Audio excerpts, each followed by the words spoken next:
4 अप्रैल 1979 को जुल्फकार अली भुट्टो को रात के 2 बजे रावलपिंडी की सेंट्रल जेल में फांसी पर लटका दिया गया।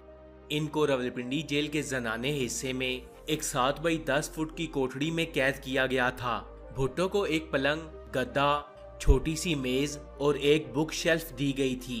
बगल में एक छोटी सी कोठड़ी थी जहां इनके लिए एक कैदी खाना बनाता था और हर 10 दिन बाद वो कैदी बदल दिया जाता था ताकि इसे भुट्टो से उनसियत ना हो जाए। कभी कभी भुट्टो के दोस्त और दांतों के मशहूर डॉक्टर नियाजी इनके लिए खाना भेजा करते थे। भुट्टो की जिंदगी पर किताब लिखने वाले मुसन्नफ सलमान तासीर, जिनका बाद में कत्ल कर दिया गया था, अपनी किताब भुट्टो में लिखते हैं कि शुरू के दिनों में जब भुट्टो बैतुल खुला जाते थे तो एक सिक्योरिटी गार्ड वहां भी इनकी निगरानी करता था। भुट्टो को ये बात इतनी नापसंद थी कि इन्होंने तकरीबन खाना खाना बंद कर दिया था ताकि इन्हें बैतुल खुला जाने की जरूरत ही न पड़े। कुछ दिन बाद इस तरह की सख्त निगरानी बंद कर दी गई थी और इनके लिए इनकी कोठड़ी के बाहर एक इलाहिदा से बैतुल खुला बनवा दिया गया था। भुट्टो को जेल के अंदर पढ़ने की मुकम्मल आजादी थी। आखिरी दिनों में भुट्टो चार्ल्स मिलर की खैबर, जवाहरलाल नेहरू की डिस्कवरी ऑफ इंडिया और सदीक साले की विटनेस टू सरेंडर का मुतालिया कर रहे थे। पंजाब हुकूमत के जल्लाद तारा मसीह को भुट्टो को फांसी देने के लिए लाहौर से खसूसी तौर पर बुलवा लिया गया।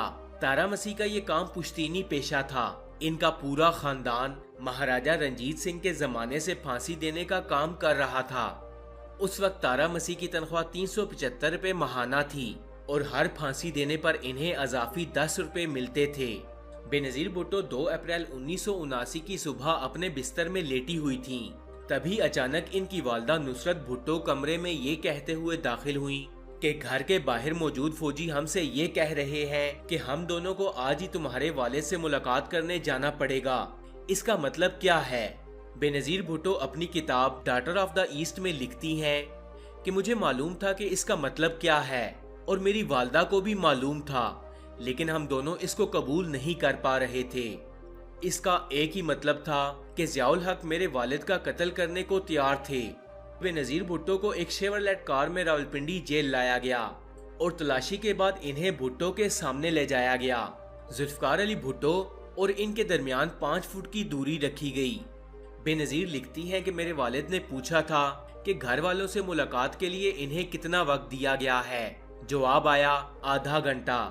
इस पर जुल्फकार अली भुट्टो ने जवाब दिया कि जेल के कवानीन के मुताबिक फांसी से पहले खानदान वालों से मुलाकात के लिए 1 घंटा मिलता है, लेकिन एहलकार ने जवाब दिया कि मुझे ऐसी ही हदायत मौसूल हुई है कि आपको सिर्फ आधा घंटा दिया जाए।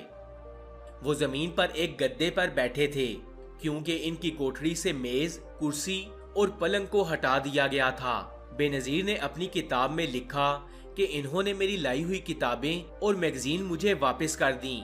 मेरे वालिद ने मुझसे कहा था कि मैं नहीं चाहता कि मेरे मरने के बाद वो लोग इन्हें हाथ लगाएं। इन्होंने मुझे उनके वकील के दिए हुए कुछ सिगार भी वापस किए। वो कह रहे थे कि शाम के लिए मैंने एक सिगार बचा कर रखा है। इन्होंने शालीमार कोलोन की एक शीशी भी अपने पास रखी थी। वो मुझे अपनी शादी की एक अंगूठी दे रहे थे, लेकिन मेरी वालदा ने इन्हें रोक दिया। इस पर इन्होंने कहा कि अभी तो मैं इसे पहन लेता हूँ, लेकिन मेरी फांसी के बाद इसे बेनजीर को दे दिया जाए। थोड़ी देर बाद जेलर आया और इसने कहा कि मुलाकात का वक्त खत्म हो गया है। बेनजीर ने लिखा कि मैंने जेलर से कहा कि आप इस कोठड़ी को खोलिए, मैं अपने वालिद को गले लगाना चाहती हूँ, लेकिन जेलर ने इसकी इजाजत नहीं दी।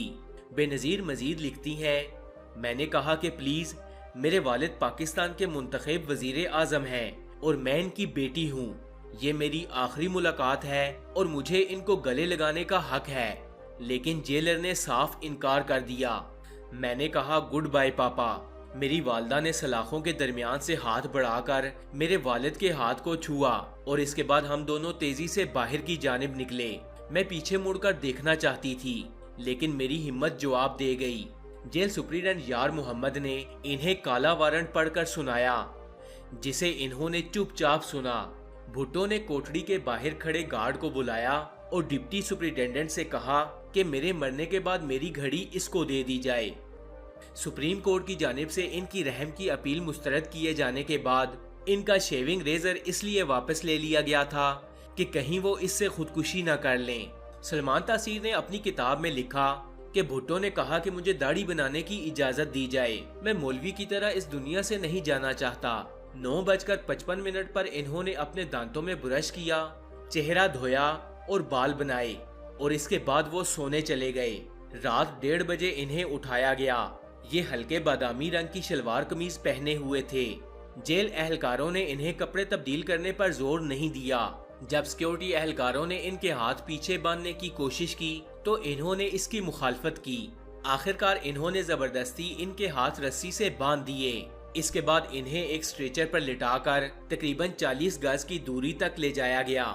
سلمان تاثیر نے مزید لکھا کہ اس کے بعد بھٹو اسٹریچر سے خود اتر گئے اور پھانسی کے پھندے تک خود چل کر گئے۔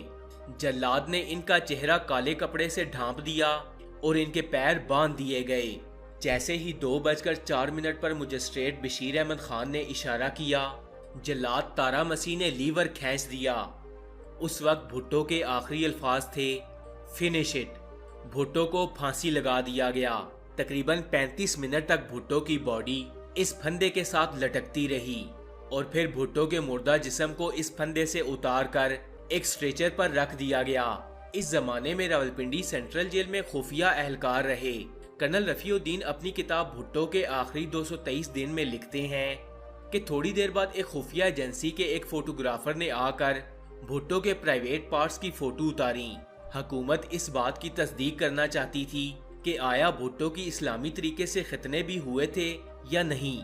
تصاویر اتارنے کے بعد اس میں کوئی شک نہیں رہا کہ بھٹو کے ختنے ہوئے تھے۔ اس کے بعد شیام بھاٹیا نے اپنی کتاب گڈ بائے شہزادی میں لکھا تھا کہ بینظیر نے انہیں خود بتایا تھا کہ بھٹو کو موت کے بعد بھی اس بے عزتی سے گزرنا پڑا تھا۔ فرینڈز، بینظیر نے اپنی کتاب میں لکھا کہ میری ماں نے اس روز مجھے نیند کی گولیاں دی تھیں، لیکن اس کے باوجود ٹھیک 2 بجے میری آنکھ کھل گئی اور میں زور سے چلائی۔ میری سانس رک رہی تھی کہ جیسے کسی نے میرے گلے میں بھی پھندا پہنا دیا ہو۔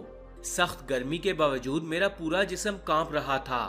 چند گھنٹوں کے بعد سینٹرل جیل کے اسسٹنٹ جیلر اس گھر میں گئے جہاں نصرت اور بے نظیر بھٹو کو نظر بند کیا گیا تھا۔ اسسٹنٹ جیلر کو دیکھتے ہی بے نظیر بھٹو کے پہلے الفاظ تھے کہ ہم وزیر اعظم کے ساتھ چلنے کے لیے تیار ہیں، لیکن جیلر کا جواب تھا کہ انہیں تدفین کے لیے لے جایا جا چکا ہے۔ بے نظیر لکھتی ہے کہ میں نے چلا کر کہا کہ آپ انہیں ان کے اہل خانہ کے بغیر تدفین کے لیے کیسے لے جا سکتے ہیں۔ اس کے بعد اس جیلر نے بھٹو کی چیزیں بے نظیر کو سونپ دیں۔ بے نظیر لکھتی ہیں کہ اس نے میرے پاپا کی شلوار قمیض دی جو ذوالفقار علی بھٹو نے مرنے سے پہلے پہن رکھی تھی۔ اس سے شالیمار کولون کی مہک ابھی تک آ رہی تھی۔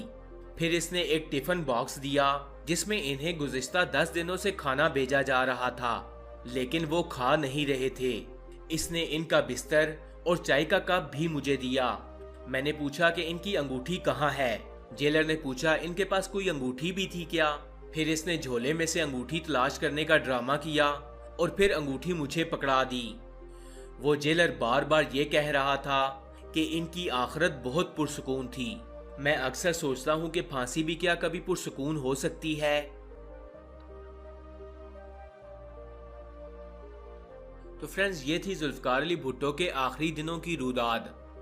آپ کو یہ ویڈیو کیسی لگی؟ کمنٹس باکس میں اپنی قیمتی رائے کا اظہار ضرور کیجیے گا۔ ایسی اور انفارمیٹیو ویڈیوز دیکھنے کے لیے سٹوری فیکٹس چینل کو سبسکرائب کر لیں اور ساتھ میں لگے بیل آئیکن کو بھی پریس کریں تاکہ مزید آنے والی ایسی انفارمیٹیو ویڈیوز کا نوٹیفیکیشن آپ کو مل سکے۔ میں ملوں گا آپ سے اگلی ویڈیو میں، تب تک کے لیے اللہ حافظ۔